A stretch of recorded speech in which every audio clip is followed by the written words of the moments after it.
Sa kanyang upuan. Report ka, Brother Marvin.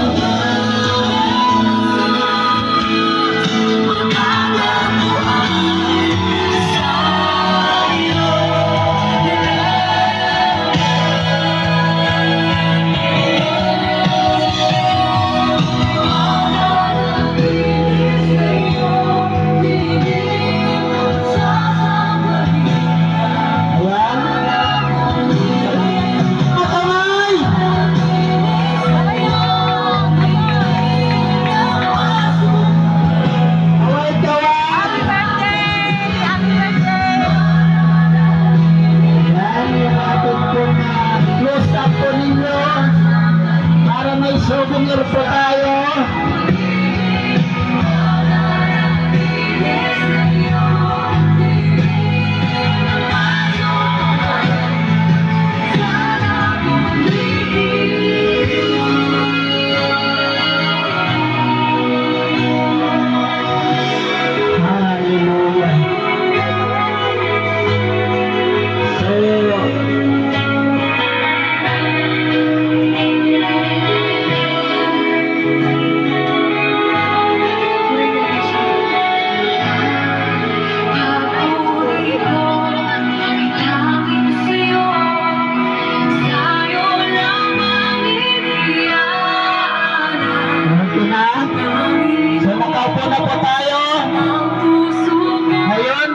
Pakinggan naman po natin ang mensahe na nagmumula sa ating katastasang Diyos para sa ating birthday celebrants.